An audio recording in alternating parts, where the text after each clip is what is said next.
एक पावन चरित्र है श्री भक्त गोपाल चरवाहे का। पहले ऐसा हुआ करता था कि सबकी गायें जैसे चराए तो सब लोग अन्न आदि जो है उसके घर भिजवा देते थे और गायें छोड़ देते थे। वो ग्वाला ही कहा जाता था। सैकड़ों लोगों की गाय चराता था और उसके घर में अन्न आदि जो आवश्यक सामग्री है भिजवा दी जाती थी। ना तो एक अक्षर वो पढ़ा लिखा था और ना कभी उसने भगवान का नाम या कोई चर्चा सुनी थी। उसके कोई परमार्थ से संबंध ही नहीं था। बस गाय चराते थे, जंगल में रहते थे, पत्नी भोजन पहुंचा देती थी और परिवार चलाने के लिए गांव के लोग दे देते थे अन्न, क्योंकि सबकी गाय चराते थे। ना तो उसको किसी धर्म का ज्ञान था, ना किसी साधना का ज्ञान था। एक दिन देखा जंगल से एक मंडली जा रही संतों के। ओ श्री राम जय राम जय जय राम, श्री राम जय राम, ऐसे कीर्तन। संत जन पहले मंडली बना के चलते थे तो नाम कीर्तन पद कीर्तन ऐसे। उसको बड़ा आनंद आया। उसको लगा कि इतने झूम झूम कर संत जन गा रहे हैं, किसी से बात नहीं की, पकड़ लिया। अब पूरा तो नहीं, बस उतना राम राम राम राम ऐसे करने लगा। देखो कई बार कहा है यदि आप बिना गुरु मंत्र के भी नाम जप करेंगे तो नाम जप आपको गुरु तक पहुंचा देगा, क्योंकि गुरु प्रदत्त नाम भगवत साक्षात्कार कराता है। 50 वर्ष की अवस्था लगभग हो गई थी। कभी कोई तीर्थ याटन, धर्म कार्य, शास्त्र स्वाध्याय, सत्संग कुछ नहीं। देखो कृपा, विश्वास। अब वो अलौकिक ढंग से नाम में मिठास लगने लगी उसको, तो जोर जोर से कभी कभी नाच पड़ता, चरवाहा है ना, गाता, तो और जो लोग थे उसका उपहास करते। अरे नरक में भी ठौर नहीं मिलेगी, जिंदगी में कुछ पुण्य नहीं किया, ये ऐसे लोग बहुत उपहास करने वाले। ऐसे करने से क्या मिलेगा, नाम से कुछ हो जाएगा। उसने कहा हमने तो कभी सोचा ही नहीं कि कुछ होगा, हम तो ऐसे ही गा रहे हैं। पर ये लोग उपहास कर रहे हैं, क्या गलत है क्या ऐसा गाना? जब तक दृढ़ ज्ञान नहीं होता तब तक माया फिसला सकती है। उसने कहा कि हम किसी लाभ के लिए, बैकुंठ जाने के लिए या कोई लाभ के लिए नहीं जपते, हमें तो अच्छा लगा, वो गा रहे थे संत जन तो हम गाने लगे। क्या सही में आप लोग समझते हैं कि ये गलत है? उनका तुम मूर्ख हो, तुम्हारी क्या समझ में आए? और उपहास करते उसका। उसके मन में एक बात आई, कोई ये प्रमाण दे दे मुझे कि ये जो मैं संतों के मुख से सुना नाम, ये परम सत्य है, ये परम सुखकारी है और इससे क्या वैकुंठ मिल जाएगा? कोई तो मिले मुझे। और जब किसी के हृदय में ऐसी आकांक्षा होती है तो वही मिल जाते हैं जो सबके हृदय की जानते हैं। एक दिन उसने देखा जब लोग दिल्ली की हंसी मजाक कर रहे थे, उसी समय एक लंगोटी पहने हुए, हाथ में कमंडल और दंड धारण किए हुए कोई वीतराग परमहंस दौड़ा, चरणों में गिर गया। महाराज महाराज, बस एक बात आप बता दीजिए, जो हम राम राम कह रहे हैं, ये लोग उपहास करते हैं, क्या इससे हमारा कल्याण हो जाएगा, वैकुंठ मिल जाएगा? तो उन्होंने कहा बेटा ये बहुत मंगल में भगवान का नाम है, पर हमें लगता है कि तुम्हें गुरुदेव की आवश्यकता है। यदि तुम गुरु कृपा पात्र बन जाओ तो इन उपहास करने वालों की बातें तुम्हारे मन में नहीं लगेंगी और निश्चित तुम्हें भगवत साक्षात्कार हो जाएगा। तो पैर पकड़ लिया और कहा महाराज आप ही गुरु बन जाओ ना हमारे, आप ही हमें मंत्र दे दो। तो उन्होंने कहा हम तो तीर्थ यात्रा में हैं, ऐसा हम नहीं कर सकते, पर यदि तुम भगवान से प्रार्थना करोगे तो तुम्हारे कल्याण के लिए सदगुरु प्राप्त हो जाएगा। इसलिए जैसे कोई पूछते किसको सदगुरु बनाऊं, तुम कहते किसी को नहीं, पहले भगवान को मानो, श्री हरि को, जगत गुरु श्री कृष्ण को, फिर उनसे प्रार्थना करो कि यदि आप आवश्यक समझते हो कि सदगुरु के रूप में आप आकर के हमारा कल्याण करेंगे तो मुझे पहुंचा दो, या आप स्वयं आ जाओ। मैं नहीं खोज कर पाऊंगा, मेरी वो दृष्टि नहीं है कि मैं किसी महापुरुष को पहचान सकूं।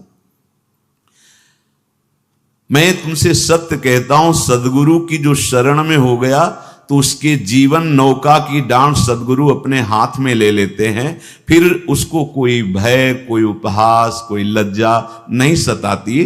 वो सुख पूर्वक इस दुखद अपार संसार समुद्र से पार हो जाता है।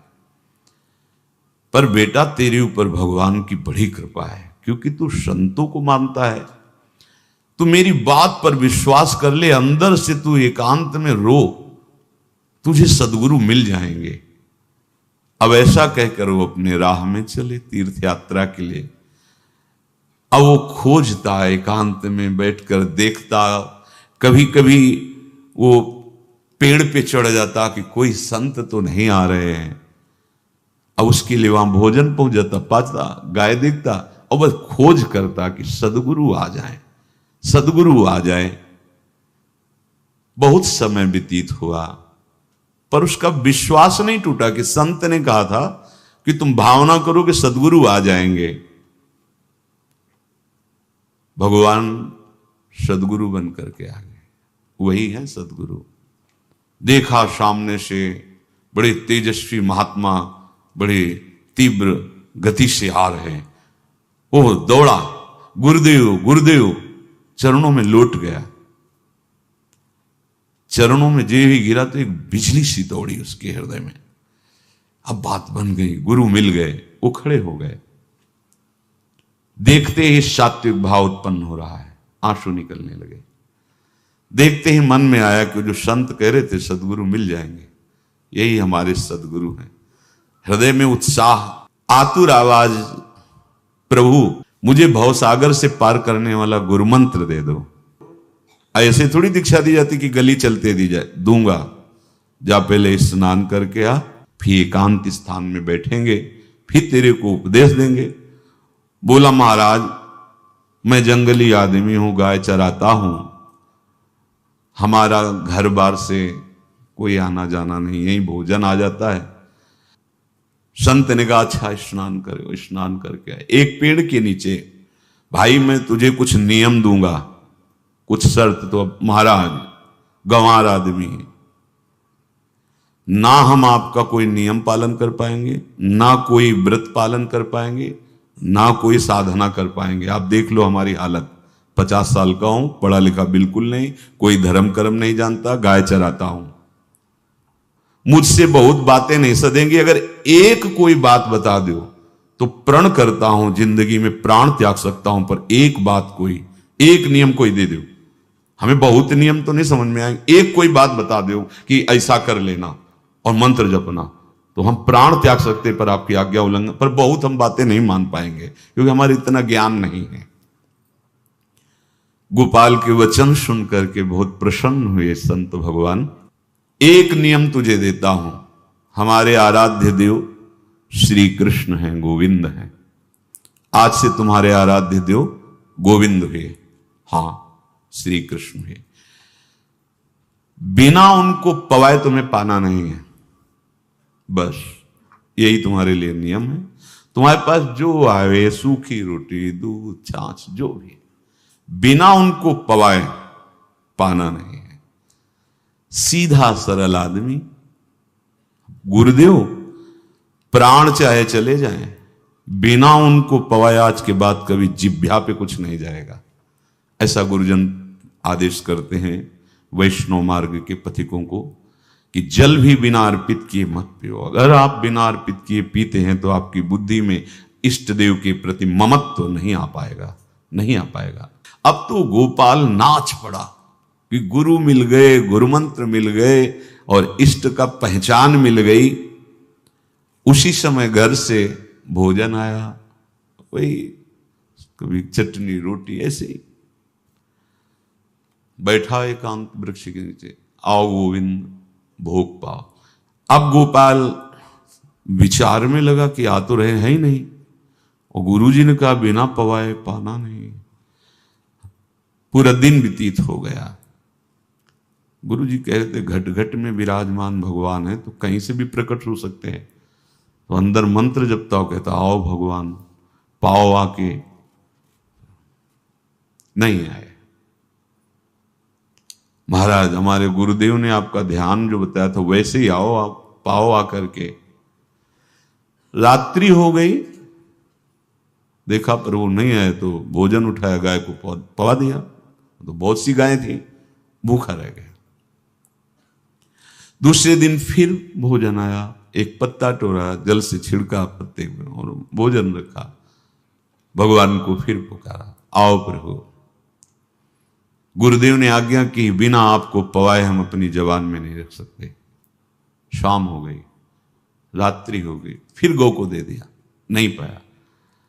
अब एक तो 50 वर्ष की अवस्था और गौओं के पीछे दौड़ना और भोजन पाना नहीं, शरीर में सामर्थ्य धीरे धीरे कम होने लगी। तीसरा दिन, चौथा दिन, पांचवा दिन, छठा दिन, सातवां दिन, दीनानाथ प्राण चाहे निकल जाए, हम गुरु की आज्ञा नहीं तोड़ सकते। अगर आप नहीं आएंगे तो भूखों मर जाऊंगा। पर हम ये बात देखो, ये बात चरवाहा है, कोई साधना पूर्व की नहीं। गौ सेवा के प्रताप से उससे संतों में प्रीति हो गई, नाम की कृपा से गुरु, गुरु की कृपा से नामी की प्राप्ति की चाह। ऐसे कई दिन व्यतीत होते गए। अस्थि मात्र होए रहे शरीरा। पूछते कि क्या बात है, भोजन तो हम रोज लाते हैं, आप रोज लेते हैं, क्या पाते नहीं? आपका विषय नहीं। शिक्षा मिलती है यहां, अपने गुरु उपदिष्ट साधन को किसी से बताना नहीं चाहिए। गुरु उपदिष्ट साधन जब तक सिद्धावस्था ना पहुंच जाए तब तक गुप्त रखा जाता है। जो जैसे आप सत्संग सुन रहे हो, इसमें कोई वचन आपको लगा, पकड़ लिया, अब वो जीवन में तभी बोलना है जब उसका प्रभाव हमारे जीवन में आ जाए। नहीं ऐसे नहीं बोलना, नहीं तो निकल जाएगा। और अगर रोक लिया तो मंथन करेगा अंदर और आपको उसमें स्थित कर देगा। एक भी शब्द नहीं बताया कि हमारी गुरु दीक्षा हो गई, गुरु जी ने कहा था पवा के पाना, और इतने दिन हो गए भगवान तो आ नहीं रहे, इसीलिए हम पा नहीं रहे, तो हमारी ये दशा है। देखो आज का समय ऐसा है कि प्रगट में सब इंद्रियों के पोषण की व्यवस्थाएं भगवान दी, चाहे गृहस्थ हो चाहे विरक्त हो, लेकिन क्या हमारे अंदर निष्ठा है ऐसी? सबरी जी जब उनके गुरुदेव पधारने लगे तो चरणों में रो के गिरे कि प्रभु, इस पूरे विश्व में मुझ अधम को सिर्फ आप ही प्यार करने वाले, आप ही ने दुलार करके मुझे रखा, नहीं सब जगह ठोकर मिलती, कोई भी संत महात्मा हमारी तरफ देखना नहीं चाहते, और प्रभु आप जा रहे हो, आप कैसे जीवन? जानते हो क्या कहा? हम तो भजन के प्रभाव से भगवान के धाम जा रहे हैं बेटा, भगवान स्वयं चलकर तुम्हारे पास आएंगे।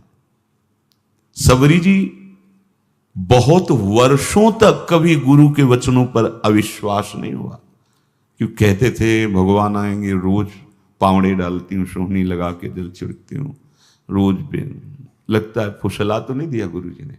नहीं, गुरु के वचन भगवान आएंगे। शायद ऐसा वर्णन की शास्त्र हजार वर्ष सोचो जरा, और भगवान आए और सबरी को निहाल किया। ऐसे हो गुरुदेव ने कहा है भगवान आएंगे, जब तक वो ना पाएंगे तब तक हमने कहा है कि और उनका उद्देश्य अलग था कहने का कि आप भगवान को भोग लगा के पाइएगा और भजन कीजिएगा तो मंत्र के प्रभाव से तुम्हारे मानस पटल पर भगवान दिखने लगेंगे। ऐसा होता है, पर वो सीधा आदमी सीधा समझा, जब तक भगवान नहीं पाएंगे तब तक हमें नहीं पाना। 18 दिन बीत गए, कुछ ना खाना ना पीना। गोविंद भी देखते हैं, बाल भक्त ओम प्रकाश जी महाराज यही अपने चामुंडा के पास से उधर, बहुत नामनिष्ठ महात्मा, बाल भक्तों में बहुत ही मानो प्रहलाद जी ही हैं। जैसे प्रहलाद जी नामनिष्ठ भगवान निष्ठ, घट घट में भगवान को देखने वाले, ऐसे श्री ओम प्रकाश जी बाल भक्त। बड़े बड़े महापुरुष गए, हरि बाबा, उड़िया बाबा, सब बस वो यही कहते कि ये श्री कृष्ण का आदेश है। फिर शायद 50 के भी ऊपर दिन गए थे, ऐसे 70 दिन तक उस महापुरुष ने कुछ नहीं खाया, सशरीर अंतर्ध्यान हुए। आज समाधि उनकी बनी। हे, जब महत्व भगवान का जग जाता है तो शरीर का महत्व नहीं। अच्छा, प्राणनाथ जब प्राणों का पोषण कर रहे हैं तो अन्न में भी तो प्राणनाथ की ही दी हुई शक्ति है, तो बिना अन्न के भी उनका पोषण हो रहा है। पर ये भागवती का आदेश से, मनमानी करने से नहीं। मनमानी करने में फिर मार्ग रुक जाएगा। भगवान आदेश करते हैं अपनी वाणी से, युक्ताहार विहार से, उचित आहार विहार, वो तो भगवद आदेश होता है। 18 दिन बीत गए, 19वें दिन जब भोजन आया तो पेट की आंतें सब सिकुड़ गई थी। वैसे ही 50 वर्ष के थे, आंखें धस गई थी, उठने की ताकत नहीं। पत्नी ने फिर कहा कि आप कुछ तो बताइए कि क्या आपको कोई रोग हो रहा है, आप भोजन नहीं पा रहे, मैं रुक जाऊं यहीं आपकी सेवा के लिए, या आप घर चलिए। कोई उत्तर नहीं, आप जाइए, हम ठीक हैं। ऐसा फिर धीरे से पत्ता लाए, छिड़का भगवान, आओ पाओ आकर के। शाम हो गई, फिर गाय को दे दिया। विचार कर लिया कि अब मरना ही है, मुझे जैसे अधम के पास भगवान तो आएंगे नहीं, वो तो भगवान है, पर मैं अपने गुरु के वचन नहीं तोड़ सकता, मर चाहे जाऊं। 27 दिन व्यतीत हो गए, एक कवल भी अन्न नहीं पाया।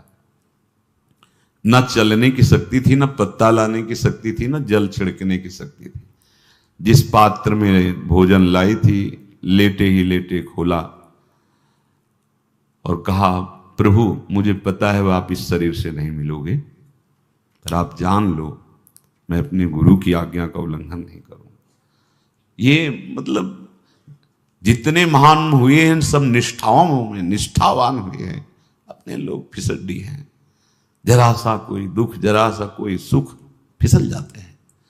प्राण अनंत जन्मों की बिगड़ी 27 दिन क्या होते हैं, क्या होते 27 दिन?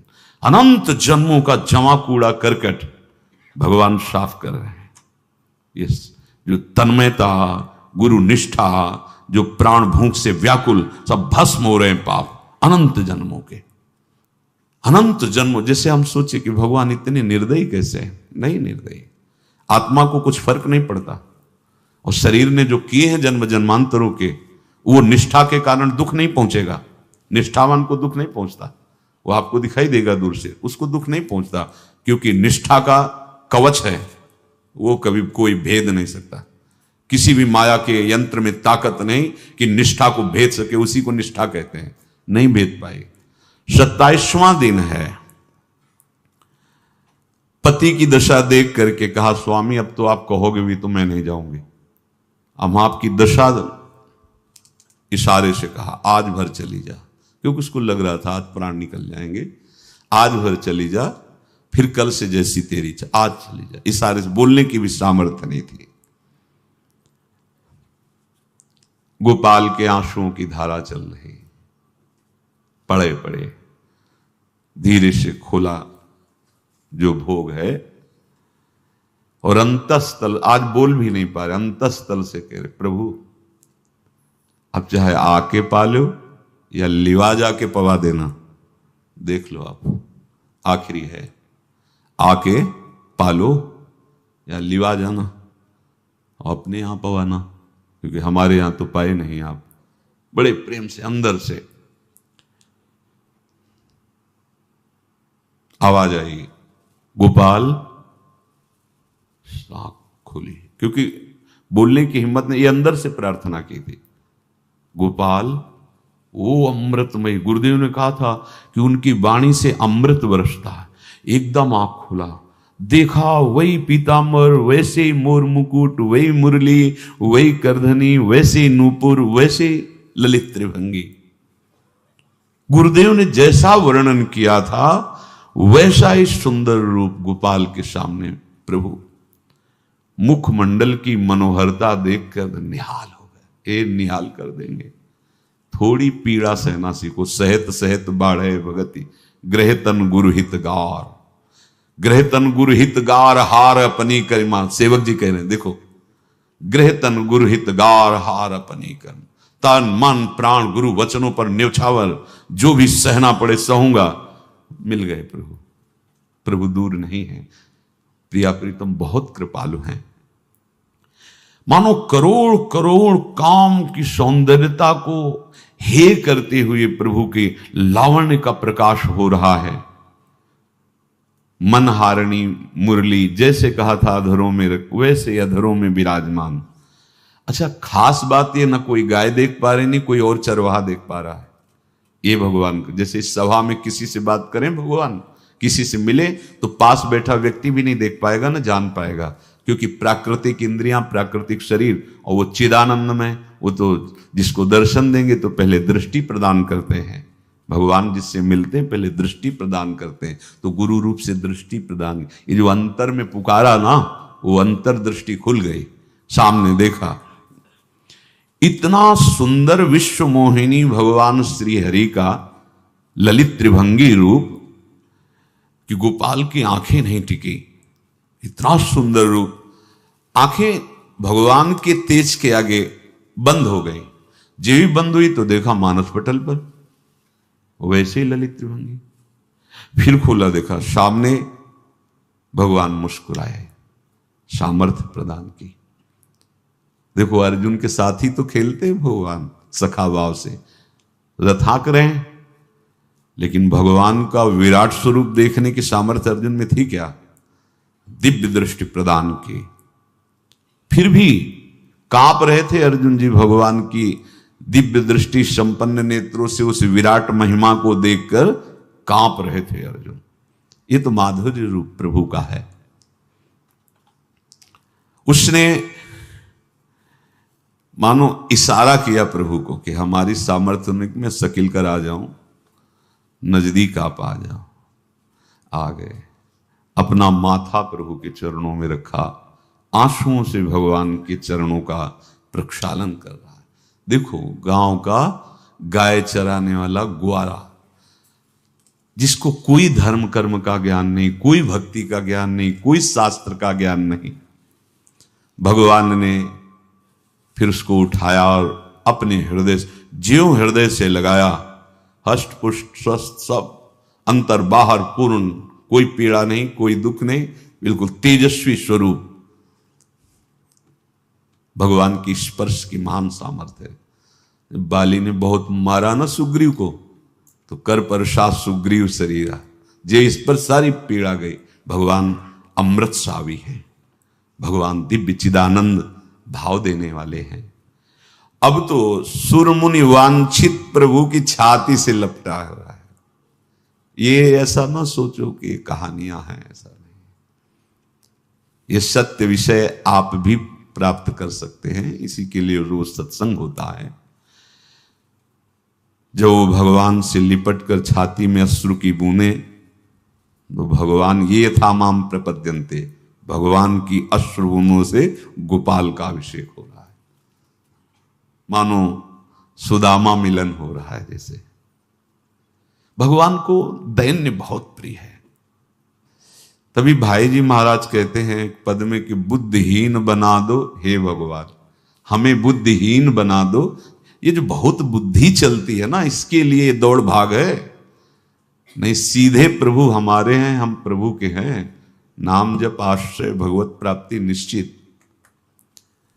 भगवान बोले, प्यारे गोपाल अब तो रो मत, देख मैं तेरे प्रेम में पगी हुई ये जो सूखी रोटियां हैं अभी पाता हूं। और भगवान बैठ गए और उसके घर की जो रोटी थी उसे, देखो मुझे त्रिभुवन का कोई भी भोग प्रसन्न नहीं कर सकता गोपाल, मुझे त्रिभुवन का कोई भोग प्रसन्न नहीं कर सकता। इस बात को समझो। जिनको ये भ्रम हो कि हम अधर्म से कमा के 56 भोग लगा के प्रभु को प्रसन्न कर लेंगे, तो ये बात सुनो। कह रहे मुझे त्रिभुवन का कोई भोग प्रसन्न नहीं कर सकता, मैं ऐसे ही अन्न की चाह रखता हूं। भगवान के वचन, जैसे दुर्योधन का महल का सब वैभव त्याग के, स्वागत ठुकरा के और विदुरानी जी के हाथ का छिलका पाया। मैं ऐसे ही अन्न की चाह रखता हूं, भगवान कहते हैं, बलिहारी है। कभी प्यार से एकांत में रो के इनको पवाना सीखो। भले आप इतनी कटोरी में सब्जी, 2 रोटी, और अगर दैन्य भाव से कि नाथ कहां आप और कहां, कैसे आपको पवाएगा, जो छवि है ना, पंखा करते जाओ ऐसे बीच बीच में जल पिला, देखो ना, ये था माम प्रपद्यन्ते तास्तते भजम। आप जैसा मानोगे वैसा ही वो व्यवहार करेंगे, पक्का समझ लो। गोपाल जो सच्चे हृदय से मुझे पुकारता है, मैं अवश्य उसको मिलता हूं। जो प्रेम पूर्वक मुझे पवाता है, मैं अवश्य उसका पाता हूं। पत्रम पुष्पम फलम तोयम ये में भक्त्या, भक्ति पूर्वक जो पवाया। भक्ति पूर्वक का मतलब दैन्य। अभक्त में अहंकार होता है, देखो ये किया मैंने, वो भगवान स्वीकार नहीं करते।